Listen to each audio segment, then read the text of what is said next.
Türk televizyon tarihinin en kült yapımı Kurtlar Vadisi'ndeki Aslan Bey karakteri basit bir senaryo ürünü olmanın çok ötesindedir. O karakterin mutlak yalnızlığı ve devlete olan kırgın sadakati doğrudan tek bir adamın hayatından izler taşır. Türk istihbaratının en çok tartışılan opsiyonel dehası. Hiram Abbas. İstihbaratçının emeklisi olmaz. Takvimler 26 Eylül 1990'ı gösterdiğinde eski MİT Müsteşar Yardımcısı Hiram Abbas, İstanbul Kadıköy'de kullandığı sivil ve zırhsız bir aracın içinde çapraz ateşe tutularak öldürüldü. Resmi kayıtlara göre suikasti yasa dışı sol bir örgüt üstlendi ve dosya kapatıldı. Ancak rasyonel olarak açıklanmayan devasa sorular hala ortada duruyor. Tehdit oklarının hedefindeki bir istihbarat dehası neden tamamen korumasız ve zırhsız bir araçla geziyordu? Üzerindeki devlet koruması kimler tarafından neden çekilmişti? Bu suikast sıradan bir örgüt eylemi miydi yoksa devletin kendi içindeki güç odaklarının acımasız bir tasfiye operasyonu mu? Şehir efsaneleri ve komplo teorilerini bir kenara bırakıyoruz. Resmi raporlar, sızdırılan MİT belgeleri ve kronolojik belgeler ışığında yakın tarihin en karanlık perdesini Hiram Abbas dosyasını açıyoruz.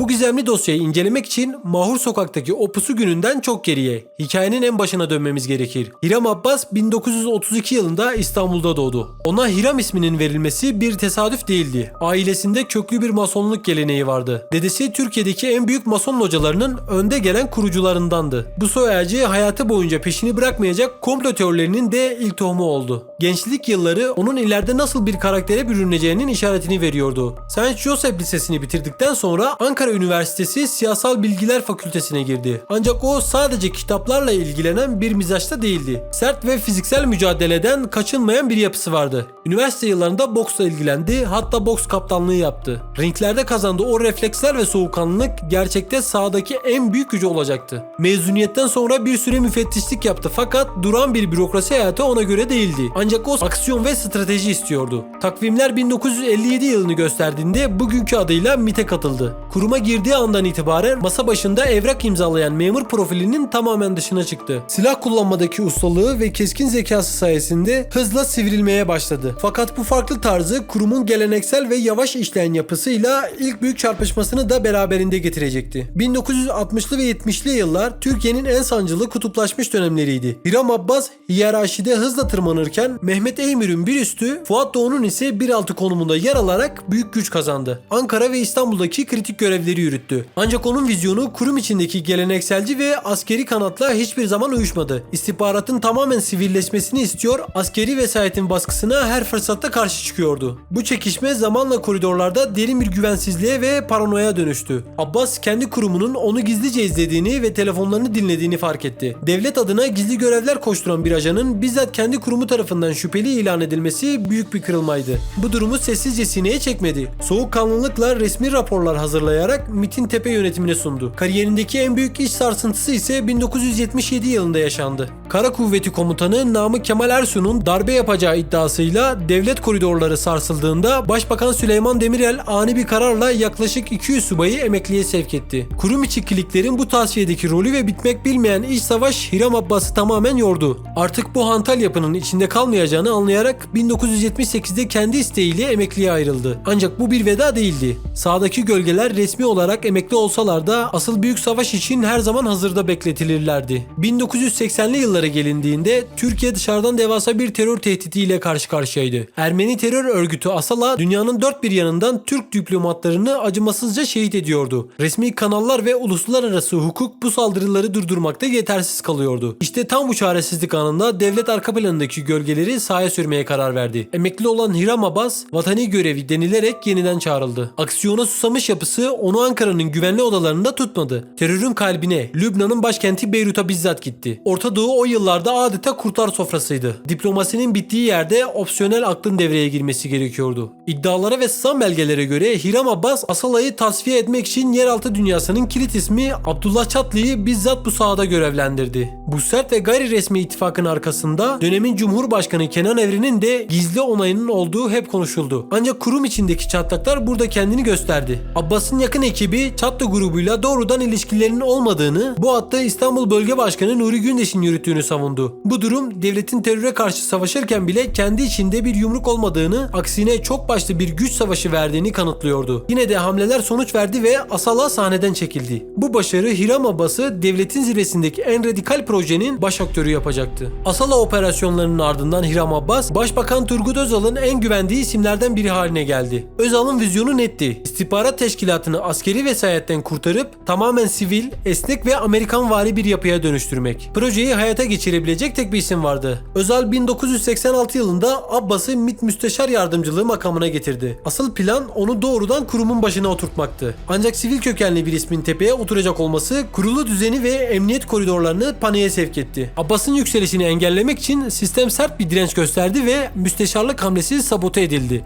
Abbas tepe makamının dışında tutulsa da tehlike geçmemişti. Sistem onu tamamen yok etmek için tarihin en büyük sızıntısı skandallarından birini devreye soktu. 1987 yılında patlayan Banker Baku meselesi istihbarat ile emniyet arasındaki o gizli savaşı yeryüzüne çıkardı. Mehmet Eymür ve Hiram Abbas ekibinin hazırladığı üst düzey bürokratları ve emniyet müdürlerinin mafya ile ortak çalışmakla suçlayan 1. MİT raporu basına sızdırıldı. Rapor büyük bir infial yarattı ancak en büyük darbeyi Hiram Abbas aldı. Kaosun ortasında Abbas'ın tüm hayatı, gizli kimliği ve hatta ev adresi gazete sayfalarında çarşaf çarşaf yayınlanarak deşifre edildi. 1988'de bu skandalların ardından ikinci kez tamamen emekli edilmek zorunda kaldı. Onu yakından tanıyan istihbaratçılar durumun farkındaydı. Koruma kalkanı sökülmüş, adresi ifşa edilmiş bir ajan artık açık bir avdı. İnfaz öncesi yumuşatma operasyonu başarıyla tamamlanmıştı. Ve o beklenen karanlık zaman takvimler 26 Eylül 1990'ı gösterdiğinde geldi. Sabah saatlerinde İstanbul Kadıköy'deki evinden çıkan Hiram Abbas tecrübeli bir istihbaratçı refleksiyle etrafı kolaçan etti. Görünürde şüpheli bir şey yoktu. Yıllarca Beyrut'un en tehlikeli sokaklarında hayatta kalmayı başarmış bu adam kendi güvenliğini herkesten iyi analiz edebilirdi. Ancak o sabah sistemin üstündeki koruma elini çektiğinden habersizce kendi kullandığı sivil tamamen zırhsız aracına bindi ve motoru çalıştırdı. Tehdit seviyesinin bu denli yüksek olduğu bir dönemde en kritik raporlarına imza atmış bir isme zırhlı araç tahsis edilmemiş olması ve üzerindeki devlet korumasının kimler tarafından neden çekildiği rasyonel olarak açıklanamazdı. Arabasıyla Mahur Sokak üzerinde ilerlerken yoldaki bir tümsek nedeniyle yavaşlamak zorunda kaldı. İşte tam o yavaşlama anında pusuda bekleyen saldırganlar susturuculu tabancalarla çapraz ateşe başladı. Çevredeki sivil halkın ruhu bile duymadan 4 el ateş edildi. Kurşunlar Hiram Abbas'ın boğazına ve çenesine isabet etti. Türkiye'nin en hızlı silah çeken istihbaratçısı belindeki namluya dokunmaya bile fırsat bulmadan arabanın içinde can verdi. Ağzından düşen meşhur piposu bacağına savrulurken zaman Mahur Sokak'ta o saniye durdu. Suikastin hemen ardından sahneye çıkan yasa dışı sol örgüt Devsol eylemi üstlendi. Devlet yetkilileri olayı çözdük, failler birliği açıklamaları yaptı. Ancak bu acele açıklamalar kuşkuları dindirmek yerine daha da çok körükledi. Çünkü eylem o kadar kusursuz ve profesyonelce planlanmıştı ki sıradan bir örgüt militanının harcı olamazdı. İstihbarat dehası bir adamın kendi evinin önünde rutinini takip ederek milimetrik bir zamanlamayla vurmak derin bir lojistik destek gerektirirdi. Görgü şahitleri saldırganların belediye işçisi kılığında yol çalışma süsü verilerek beklediklerini, suikastin ardından ise hiçbir panik göstermeden yürüyerek sokak aralarında dağıldıklarını anlatıyordu. Akıllarda ise tek bir soru işareti asılı kalmıştı. Tetiği çeken el örgüte ait olsa bile o sokağın haritasını ve bilgisini içeriden kim sağlamıştı? Hiram Abbas'ın Mahur Sokak'ta bırakılan bedeniyle birlikte suikast ardından sis perdesi de hiçbir zaman tam olarak aralanmadı. Olay yeri inceleme raporları, eksik kalan tanık ifadeleri ve hiçbir zaman bulunamayan azmettiriciler bu dosyanın bilinçli olarak tarihin tozlu raflarına kaldırıldığının birer kanıtıydı. Yıllar sonra onun hayatını ve karanlık ilişkilerini anlatan Bay Pipo kitabı yayınlandığında yakın tarih tartışmaları yeniden alevlendi. Kimileri kitaptaki anlatımları fazla renkli buldu, kimileri ise bir dönemin saf gerçeği olarak kabul etti. Ancak kesin olan tek gerçek vardı. Hiram Abbas sistemin kendi elleriyle büyüttüğü, en tehlikeli sahalara sürdüğü ancak güç dengeleri değiştiğinde yine sistemin kendi kilikleri arasında savaşta korumasız bırakılarak tasfiye ettiği en ağır figürdü. O devlet adına risk almanın günü geldiğinde feda edilmek anlamına gelebildiğinin en somut ve en trajik kanıtı olarak tarihe geçti. Teşkilatın bu yalnız silahşörü belindeki namluya dokunmadan gitti. Ama geride bıraktığı gölge Türkiye'ye yakın tarihinin en karanlık operasyonlarının, faili meçhullerin ve bugün bile televizyon dizilerine ilham veren o derin devlet efsanelerinin mimarı olarak arşivlerdeki yerini korudu. Onun vizyonu ve trajik sonu istihbarat dünyasında kuralların nedenle acımasız olduğunu sonraki nesillere sessizce fısıldamaya devam etti. Tıpkı devlete yön veren ama ama isimleri hiçbir zaman tarihin aydınlık sayfalarında yazmayan diğer karanlık gölgeler gibi.